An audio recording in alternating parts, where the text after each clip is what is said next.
When I bought my property on the edge of Blackwater Creek, I did it for the quiet. No traffic, no nosy neighbors, no rules about lawn length or trash bin placement. Just 10 wooded acres, a gentle slope down to the water, and a modest but comfortable house that I could finally call mine. After years in the city working double shifts at the firehouse, I needed somewhere peaceful. Somewhere I could live life on my own terms. What I didn't expect was that the very thing that drew me to this place would turn into a battleground with a woman named Karen Whitmore, the president of the nearby Oak Haven HOA. Now, let me make one thing clear. My land is not part of the HOA. I double-checked that during closing. Oak Haven sits about a quarter-mile up the road on a separate grid and has zero legal jurisdiction over my property. But that never stopped Karen from acting like she ruled the entire county. She had the audacity of a tyrant and the entitlement of a queen, and the moment she learned I wasn't subject to her rules, I became her personal obsession. It started with little things. A note taped to my mailbox reminding me that property values depend on appearances. A knock on my door where she politely suggested I cut down that wild brush along my tree line because it looked unkempt. I told her the brush was native holly and that I liked it just fine. She huffed and walked away without another word. Then came the real issue, the water access. See, Blackwater Creek runs right past my backyard and there's a gentle clearing that slopes down to a flat, shaded bank. I'd reinforced it with a dock and a few benches. Nothing flashy, just somewhere to fish or watch the herons. One day, I noticed a group of strangers down there. Kids running through my garden, couples setting up picnic blankets like it was a public park. I walked down, politely asked them what they were doing on my land. One woman replied, "Oh, the HOA said this was common space for Oak Haven residents. They're holding a neighborhood picnic here today." I blinked, stunned. This is private property. They looked confused, even defensive, as if I was the one in the wrong. That was the day I found out Karen had been advertising my backyard as a natural HOA park. She had sent out flyers, put up signs near the trailhead, and told her community that this lovely creekside space was part of the extended Oak Haven family. She even included my address on the event schedule without my knowledge. I was furious. I called the sheriff's office to report the trespassing, but they told me unless I had no trespassing signs up or clear fences, it would be tricky to press charges. So I did just that. That very night, I posted legal no trespassing signs all along the property line, added trail cameras, and installed a gate where the footpath met the road. I even put a motion-triggered sprinkler system down by the dock. I figured that'd be the end of it, but Karen wasn't done. The following week, I received a certified letter. Not from the county, not from law enforcement, but from her signed and stamped on official-looking Oak Haven HOA stationery. It was a cease and desist notice claiming I was violating community access rights and threatening legal action unless I reopened the creek area for scheduled public use. I nearly spit out my coffee. I marched straight into the Oak Haven HOA office, slammed the letter on the desk, and demanded to speak to Karen. She came out all smiles and pastels, pretending to be surprised to see me. "Oh, Mr. Walker," she cooed. "I hope you didn't take the letter the wrong way. We just assumed—" "You assumed wrong," I snapped. "This is my land, Karen, bought and paid for. You and your HOA have no rights here, and if you trespass again, I will call the sheriff." Her expression soured instantly, like curdled milk. "Well," she sniffed, "there's no need to be rude. We just thought it would be nice to give the neighborhood access to such a lovely natural space. After all, it's hardly being used." "Not being used?" I growled. "Just because I'm not hosting lawn yoga and brunches doesn't mean it's abandoned." Karen stepped closer, eyes narrowing. "You can't hoard nature, Mr. Walker. The community has a right to enjoy it." I leaned in, too. "Try me." That should have been the end of it, but of course it wasn't. A week later, my daughter Jenny, home from college for the summer, called me from the back porch, panicked. "Dad, There are dozens of people down by the creek. Tents, coolers, loud music. I dropped my tools and sprinted outside. Sure enough, it looked like a full-blown party was happening in my backyard.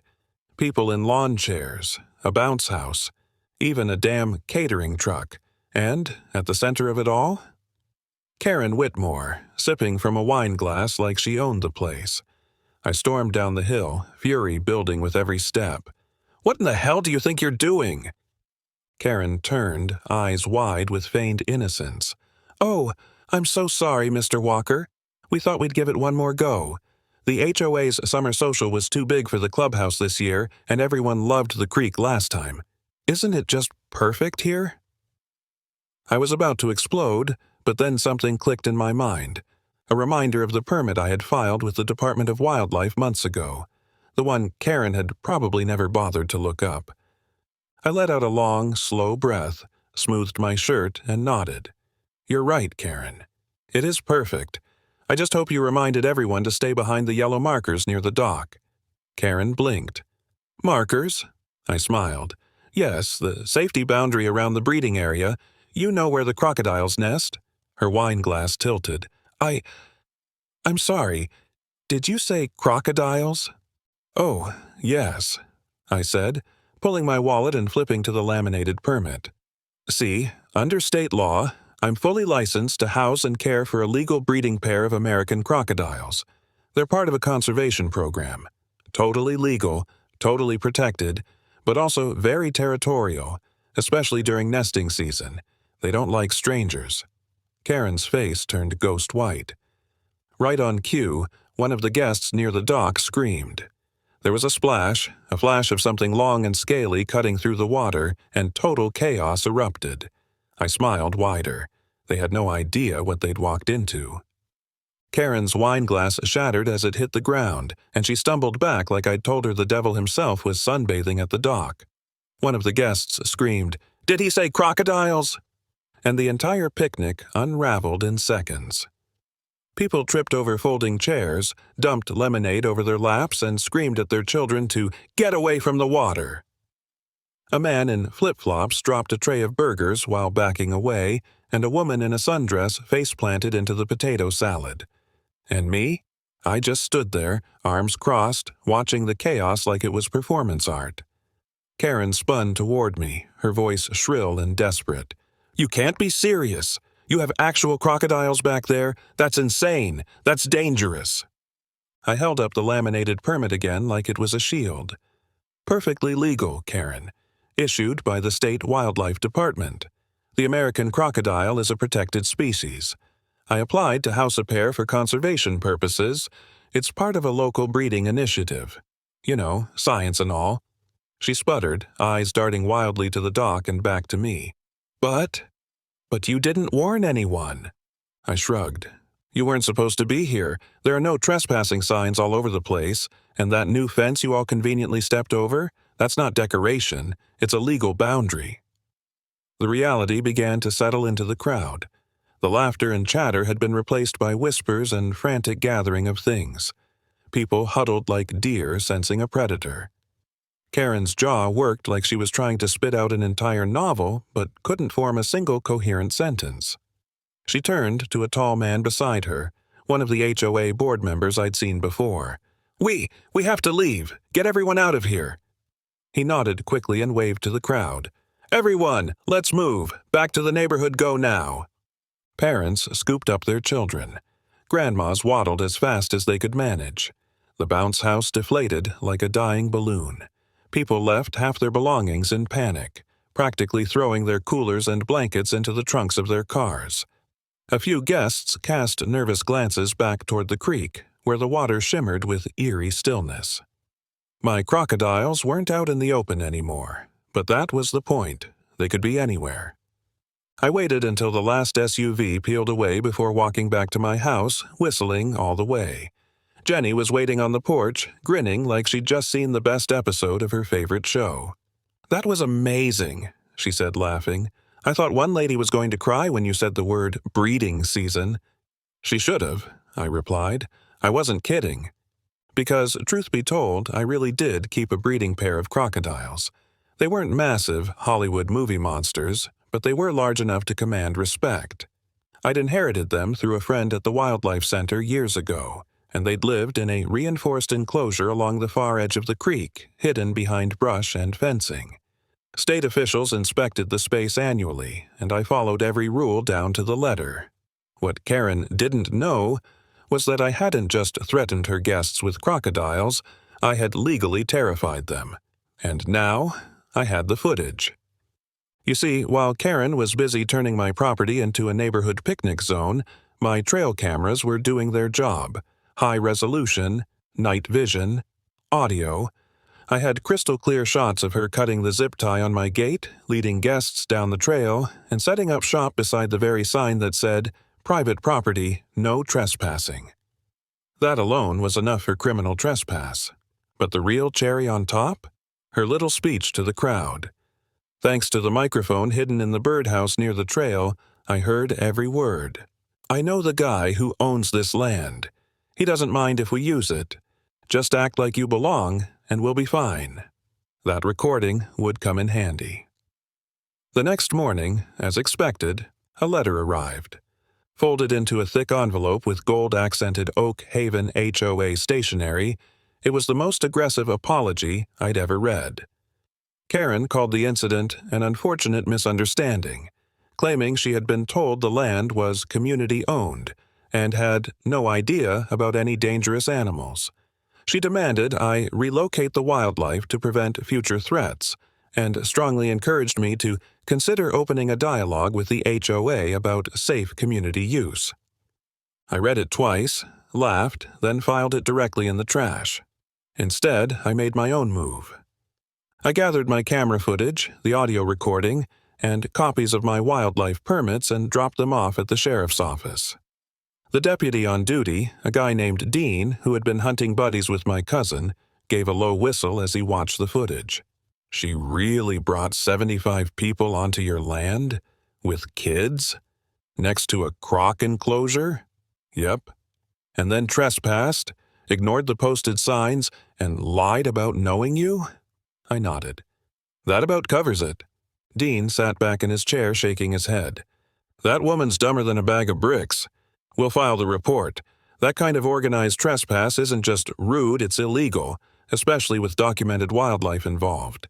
Could have been a real liability." "And the part where she called my land community property?"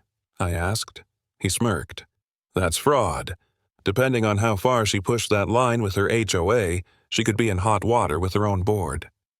I left the sheriff's office feeling lighter than I had in weeks. Later that afternoon, I drove into town and picked up a dozen metal signs, bright red ones with white block letters. "Warning: Active wildlife area. Dangerous reptiles on premises. Trespassers will be prosecuted." I staked them all along the path, the fence, and near the creek. You couldn't step 10 feet without being reminded. You do not belong here. I also added an extra lock to the back gate and replaced the broken zip tie with steel cable. My property was a fortress now, and no HOA queen was going to stroll in again. But I wasn't done. Oh no, because Karen still hadn't faced the full consequences of what she'd done, and I knew exactly how to finish what the crocodiles started. By the following week, the ripple effects of Karen's disastrous picnic were starting to reach the HOA board. According to Mark, one of the more reasonable residents in Oak Haven, there were whispers of liability concerns, reputational damage, and leadership misconduct during the most recent HOA meeting. Apparently, several board members hadn't been informed that Karen was organizing a community picnic on land they didn't own, and definitely hadn't signed off on bringing children next to a known wildlife area. "Word is, she never filed anything through the HOA channels," Mark told me over coffee. "Didn't submit an event form, didn't request clearance, nothing. She acted like the land was just hers to use." "That tracks," I said. "She didn't even call me. Just marched in and made it her own." "She's panicking," Mark added. "She tried to shift blame to a neighbor who told her it was fine, but nobody's buying it, especially after they saw the news article." That made me smile, because yes, there was a news article. I had sent a short, fact-based letter to the local paper's community section. I didn't name names. I simply described how a large group of individuals had trespassed onto land housing protected wildlife, risking public safety and potentially disturbing endangered animals. I attached a photo of the warning signs and a short excerpt from the permit I held. The paper ran the story with a headline that read, "Private conservation land disturbed by local HOA picnic." Karen's face wasn't in the paper, but anyone who knew the situation could connect the dots. And the real kicker? The article sparked interest from a regional wildlife nonprofit. They reached out to me with praise, calling me a dedicated local steward of sensitive species, and asked if I'd be willing to host an educational video on responsible backyard conservation. Of course, I said yes. While Karen tried to bury the story, I leaned into it. A week later, the video went live on the nonprofit's social media.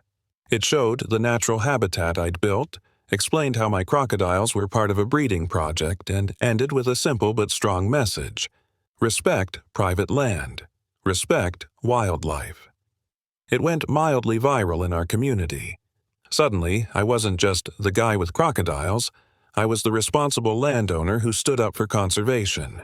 And Karen, well, she was the one who had put 75 people, including kids, in harm's way. But the part that made me laugh the hardest was what happened next. 3 days after the video posted, I received a formal letter not from Karen, but from the HOA board itself.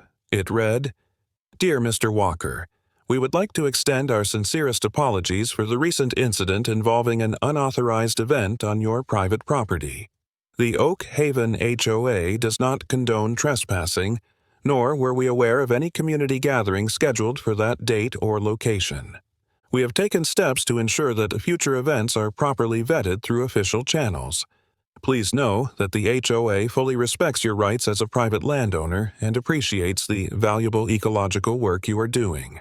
Sincerely, Michael L. Granger, Vice President, Oak Haven HOA." No mention of Karen, not a word. But the message was clear. They were distancing themselves from her. Fast. The next day, Mark called me again, sounding almost giddy. "Dude, it's happening. The board called an emergency meeting, not just the usual stuff they're reviewing Karen's position as president." "Let me guess," I said. "Too many complaints?" "Too many complaints, too much bad PR, and the kicker? She claimed she had verbal permission from you to use the land." I barked out a laugh. "I'd love to hear her try to prove that." "Well, that's the thing. She tried. Said you talked about it at a neighborhood BBQ, but then someone asked her what kind of BBQ it was. She didn't even know what you grill." "Salmon," I said. "I always grill salmon. I'm allergic to red meat." Mark whistled. "She said brisket." "And that," I replied, "is how you catch a liar." As the heat turned up on Karen, I stayed quiet but not idle. I sent the HOA board one final package. Inside were 3 things: a printed copy of my wildlife permit, a flash drive with the security footage from the picnic, and a statement outlining the trespass, property damage, one of the guests cracked a solar light, and the safety risk posed to the crocodiles. It was clean, factual, and utterly damning. 2 days later, I got another letter, this one from Karen herself. "To Mr. Walker, I am writing to express my frustration and disappointment regarding your actions following the recent neighborhood gathering. While I acknowledge that the event may have been ill-informed, your decision to escalate the situation with law enforcement and the media was excessive. I hope we can find a way to resolve this matter peacefully and avoid further damage to community relations. Respectfully, Karen E. Braddock." I snorted. "Community relations," I repeated aloud. "Now she wants peace." It was too late for that. She didn't respect my land, my warnings, or my family, and she had only backed off because she'd gotten caught. Unfortunately for Karen, the fallout was far from over.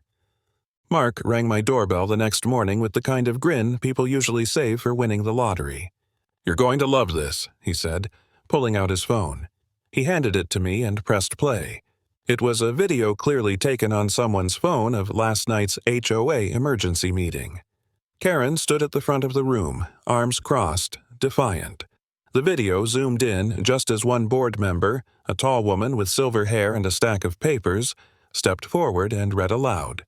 "We have reviewed the evidence presented, including trail cam footage, written reports, and witness statements. Based on this, we are voting to remove Karen Braddock from her position as HOA president, effective immediately." The crowd erupted in murmurs. Karen's face went pale. She turned to say something, but the camera cut off there. I looked at Mark. She really got voted out? "Oh yeah, unanimous vote. Lancaster's the interim president now." "Justice," I said, handing the phone back. "Sweet, sweet justice," Mark agreed. The day after Karen's removal, I took a long walk around my land. The air felt clearer, the sun a bit warmer. Maybe it was psychological, but with her power finally stripped, the neighborhood felt lighter. Even the crocodiles seemed more at peace, lazily sunbathing without the tension that had filled the air the week before. Still, I knew Karen wasn't the type to go quietly. Her removal from the HOA presidency wasn't the end, it was just the start of her next move. True to form, it didn't take long for her to retaliate. That Friday, a white SUV with tinted windows parked across from my house. A woman in a pencil skirt and high heels stepped out and began snapping pictures of my property. Not just the house, she was focusing on the backyard, the fence line, even the small conservation sign near the gate. I walked outside, casually leaning against the railing. "Afternoon," I called. "Can I help you with something?" She barely looked up. "Conducting an inspection?" "For what, exactly?"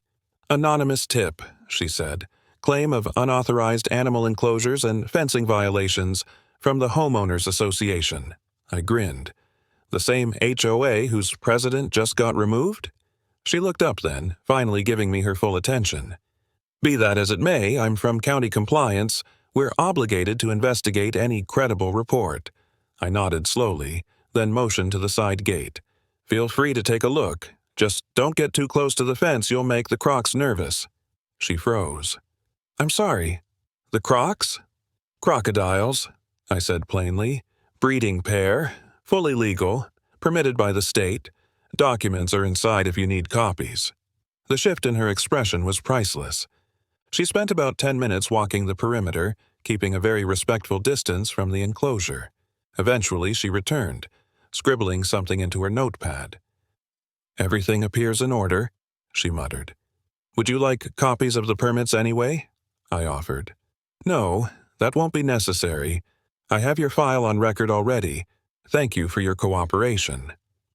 As she turned to leave, I added, "Next time someone files an anonymous tip, ask them if they'd like to meet the crocs in person. They're quite expressive." The inspector didn't respond, just walked a little faster back to her SUV. It was obvious Karen was behind it. She may have lost her official title, but she wasn't done lashing out. I braced myself for more of her nonsense. Sure enough, the very next week, 2 more attempts landed on my doorstep. A cease and desist letter accusing me of defamation, and a bill from a private landscaping company claiming I owed $750 for grass damage during the picnic event. I laughed out loud when I opened that one. The cease and desist was poorly written, full of legal buzzwords Karen clearly didn't understand. My lawyer, who'd been on retainer since the HOA nonsense started, reviewed both and chuckled. "She's desperate. These aren't even enforceable. Want to file a harassment claim?" "Not yet," I replied. "Let's let her dig her hole a little deeper." Karen wasn't just embarrassing herself, she was burning what little support she had left. Mark told me she'd been knocking on doors, trying to regain control by peddling a wild conspiracy theory. According to her, I had bribed the HOA board, staged the crocodile story for sympathy, and even faked the permits with Photoshop. When she reached the Jamesons, the retired couple 2 doors down, Mr. Jameson simply shut the door in her face. "That woman needs a hobby," he told me later. But the final straw came a week later, when I received an invitation from the HOA. An actual invitation. Apparently, the newly restructured board wanted to mend fences and rebuild trust in the neighborhood. They were hosting a community BBQ on HOA-managed land this time, and hoped I'd attend as a guest of honor. I raised an eyebrow when I read that line. Guest of honor? Mark confirmed it over the phone. They want you to give a little talk, nothing fancy. Just say a few words about land stewardship and community cooperation. It's their way of making peace, and showing everyone they've cut ties with Karen. Is Karen going to be there? Not unless she sneaks in wearing a disguise. She's been banned from all HOA events until further notice. That sealed it. I agreed to attend, mostly out of curiosity, and maybe just a little to enjoy Karen's downfall from a place of recognition. The BBQ was held at the main park near the community entrance. Tents were set up, grills were going, kids were playing tag, and adults lounged with drinks in hand. It was the kind of gathering that was supposed to represent Oak Haven at its best. Friendly, calm, unified. And I had to admit, it actually felt good. When I arrived, several neighbors waved me over. Mark was already there, flipping burgers and cracking jokes with the new board. Lancaster, the acting HOA president, met me near the welcome tent with a firm handshake and a smile. "Thanks for coming, Mr. Walker. We really appreciate it." "Happy to be here," I said. "Surprised I didn't get another complaint about showing my face in public." He laughed. "Karen's complaints don't carry weight anymore. The board is cleaning house. We want transparency, fairness, and respect going forward." He led me to a small makeshift stage and motioned for the microphone. "Whenever you're ready, say a few words." I stepped up, cleared my throat, and looked out at the crowd. "Thanks for having me. For those of you who don't know me, I'm David Walker. I live over on Pine Ridge next to the conservation easement, or, as some of you now know it, the Crocodile property." A ripple of laughter moved through the crowd. I smiled. Look, we've all had our differences, and sure, things got heated literally and figuratively, but at the end of the day, we all want the same thing: a safe, respectful, peaceful community, one where people can enjoy their homes without being trampled whether by other people or, occasionally, by wildlife. The laughter grew, warmer this time. I appreciate the support from those who stood by me. And to the new board, I'm looking forward to seeing what real, responsible leadership looks like. Let's make sure this neighborhood keeps moving in the right direction. Applause. Real, genuine applause. As I stepped off the stage, Lancaster clapped me on the back. "That was perfect," he said. "You just won over everyone who was still on the fence." "Glad to hear it," I replied. "Now, where's that salmon burger Mark promised me?" The rest of the afternoon passed like a summer breeze. Friendly conversation, good food, even a few people asking about the crocodiles, mostly kids, of course. They wanted to know if I'd named them.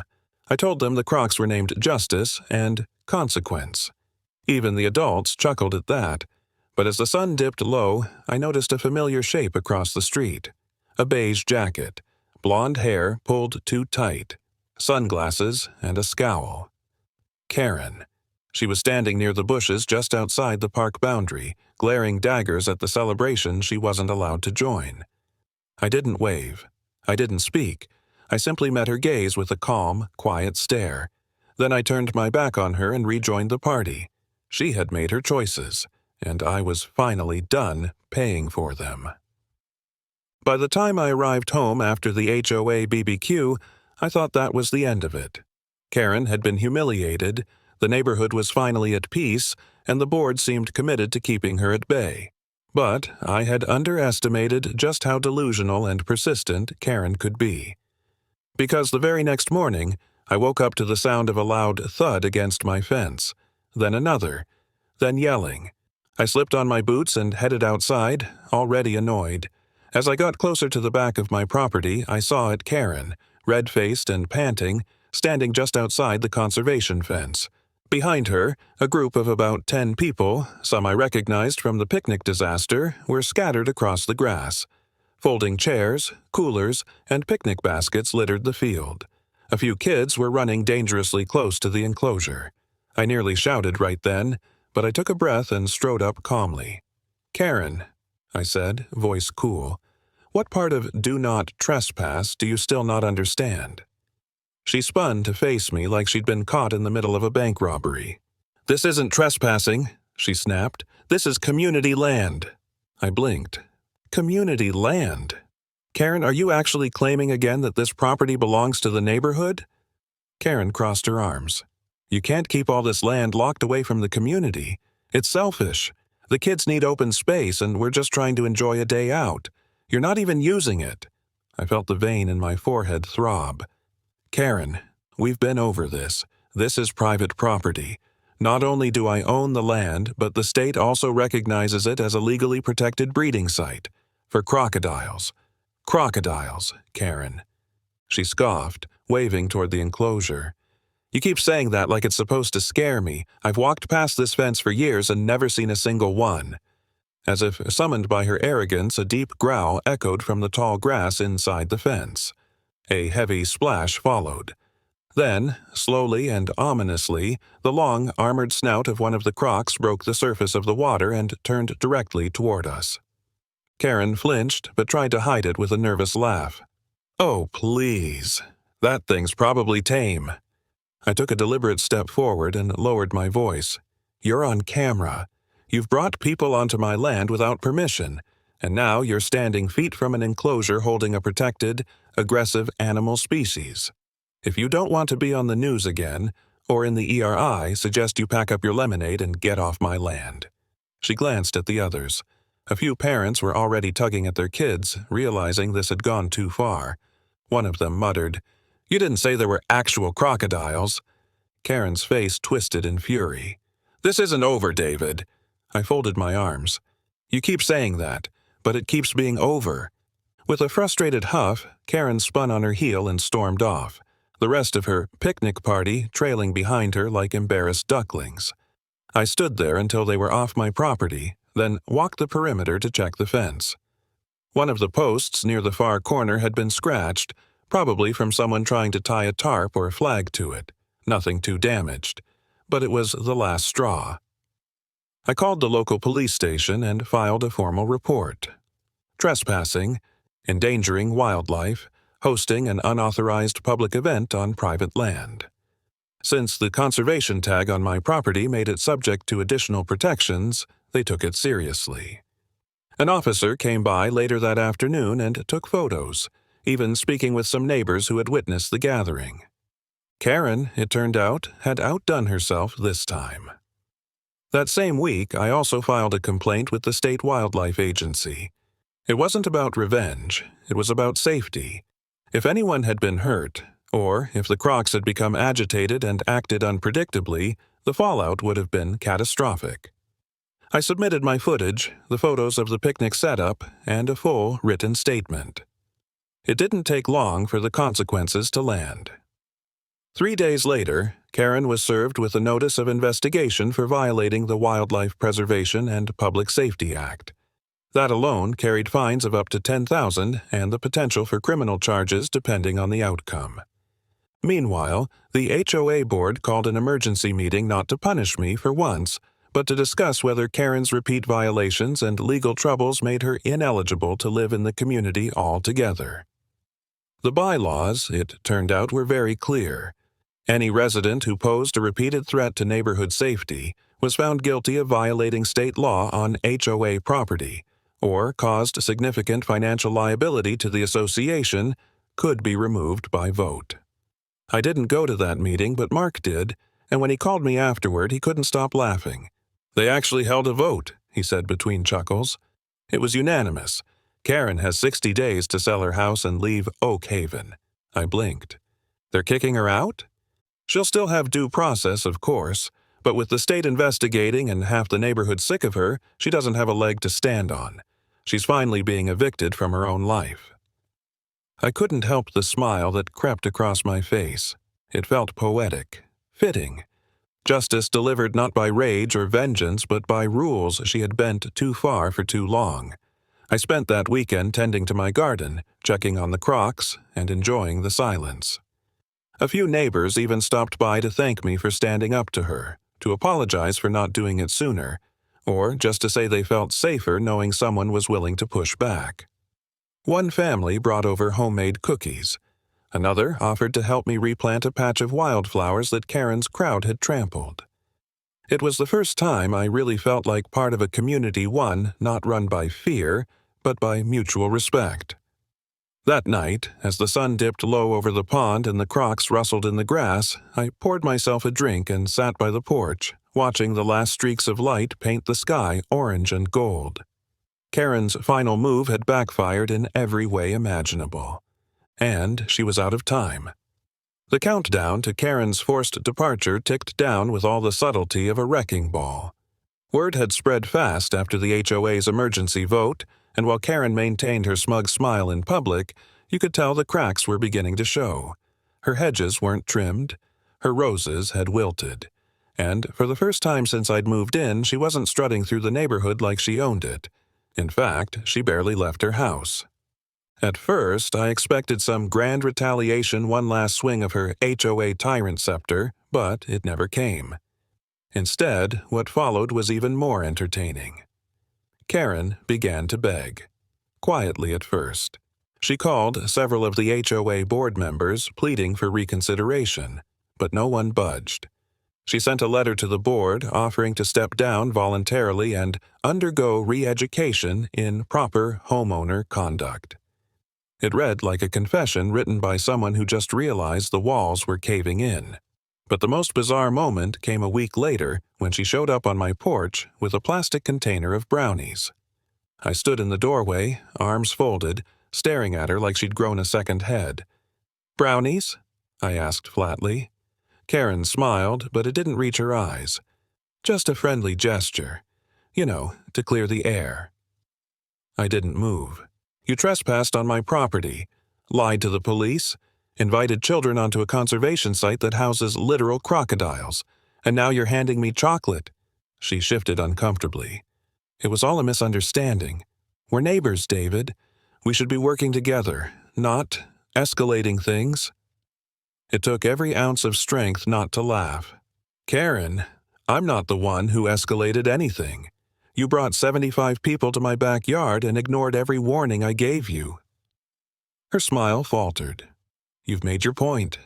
"Oh, Karen," I said, taking a step forward. "You haven't even seen my point yet, but don't worry, you will." I didn't take the brownies. After that, she disappeared again, retreating to the confines of her home like a hermit under siege. And Oak Haven? The place had never felt more alive. Without Karen's constant fines and backyard surveillance, people started to actually enjoy their homes again. Kids rode bikes down the sidewalks. Someone even organized a block party. And when the topic of that picnic disaster came up, it was met with chuckles, eye rolls, and a universal understanding that Karen's reign was officially dead. Still, I wasn't done. Because while Karen was losing her home and reputation, she had yet to face one final consequence: the state investigation. The Wildlife Agency had spent weeks collecting evidence, including witness statements, surveillance footage, and conservation documentation.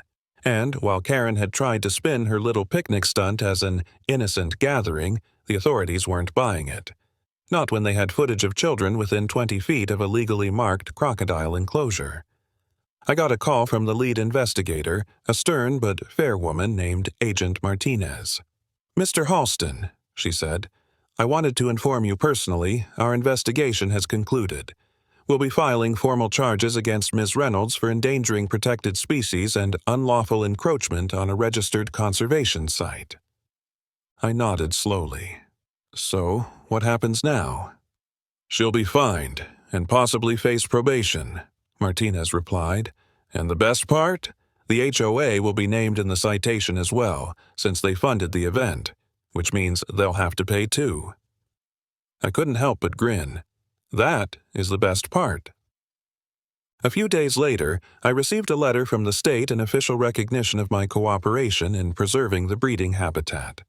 They were even offering a grant to help reinforce the enclosure, install warning signage, and build an educational kiosk about native species. It was a complete 180 from the chaos Karen had unleashed, and it felt good. By now, the entire neighborhood was counting down the days until Karen's deadline. Even the kids had started a Karen watch, taking turns peeking out their windows to see if the moving truck had arrived. Every day that passed without one only added fuel to the speculation. "I bet she's going to fake an injury and claim she can't leave," Mark joked one afternoon as we stood outside sipping iced tea. "Or maybe she's going to claim diplomatic immunity. Or plead that the Crocs brainwashed her," I added, and we both burst out laughing. But the truth? Karen was cornered. Her legal options were exhausted, her allies had abandoned her, and her bank account had taken a brutal hit after the fines, legal costs, and declining property value. Even her once immaculate lawn now looked like it had given up. When the moving truck finally pulled up on day 59 out of her 60-day deadline, the entire neighborhood took notice. People peeked out from behind curtains. Some pulled lawn chairs onto their driveways. One neighbor popped popcorn. Karen emerged from her house looking like a shadow of her former self. No pristine sweater set, no clipboard, just a grim expression and a clipboard of moving checklists. She didn't look at anyone. She didn't speak. And when the movers started hauling her belongings into the truck, she just sat on her porch and stared at the ground. The HOA president, Mrs. Talbot, came by with a manila envelope and handed it to her wordlessly. Karen didn't even look at it. She just nodded, a simple, hollow nod. Later that evening, when the truck finally pulled out of Oak Haven, a cheer broke out like someone had just won the lottery. And in a way, we had. Karen was gone. It was over, but I wasn't done just yet. The next morning, I got up early and went out to the edge of the conservation zone. With the help of a few neighbors, we installed the new educational signs the state had provided, complete with pictures of the Crocs, safety information, and a dedication plaque that read, "This habitat was nearly lost to ignorance, arrogance, and trespassing. Let it serve as a reminder that nature and neighbors deserve respect." Later that week, I received a final letter in the mail, one that made me pause and shake my head in disbelief. It was from Karen, typed, formal, 3 paragraphs long, but the last line was the one that stuck with me. "I hope someday you'll understand that I was just trying to bring the neighborhood together." I folded the letter, chuckled softly, and tossed it into the recycling bin. Some people never learn. After Karen's departure, it felt like a dark cloud had lifted from Oak Haven. For the first time in years, there was no shouting about unauthorized paint colors, no mysterious violations being posted to doors in the middle of the night, and no passive-aggressive group emails threatening legal action over someone's mailbox flowers. The neighborhood was finally, truly, peaceful. The ripple effect from her downfall wasn't just social. The HOA underwent a massive internal overhaul.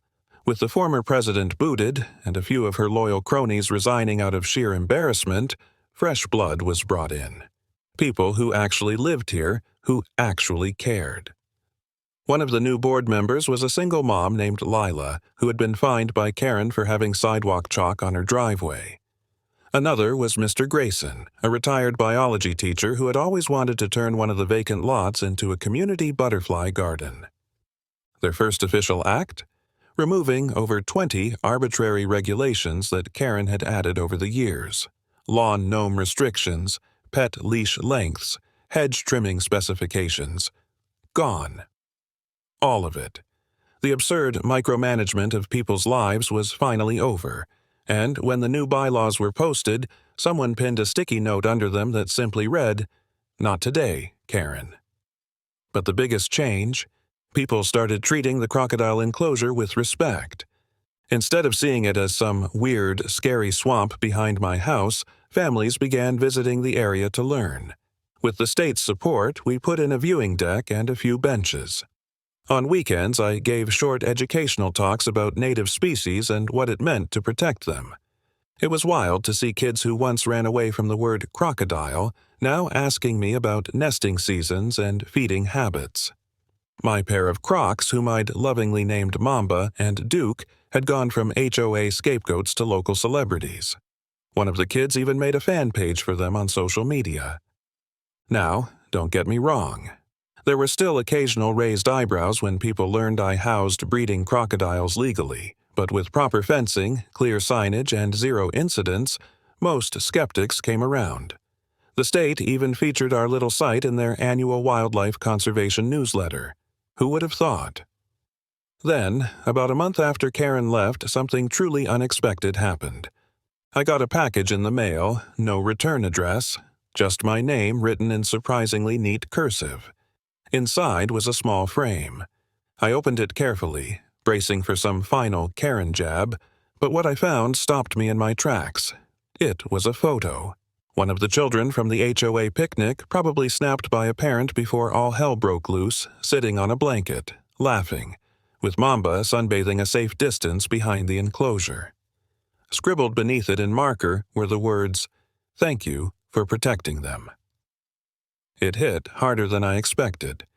Not because I needed the gratitude, but because it reminded me of the bigger picture. This wasn't just about revenge or shutting down a tyrant. It was about preserving something wild, something precious, and standing up when others tried to bulldoze over it for convenience. Oak Haven didn't just survive. Karen, it evolved. The community grew stronger, more connected.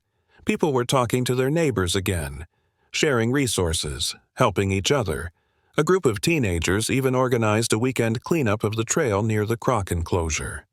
I couldn't believe it.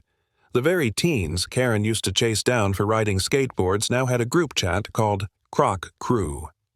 One day, as I sat on my porch sipping iced tea and watching the sun dip low over the treetops, Mark wandered over with his usual swagger and a bag of chips. "Hard to believe this place used to be a dictatorship," he said, plopping into the chair next to mine. "Feels like a different world now," I said, nodding slowly. He grinned. "You're like the hero of a weird suburban fairy tale. Guy lives with crocodiles, takes down the HOA queen, brings the town together." I laughed. "Don't forget the picnic stampede."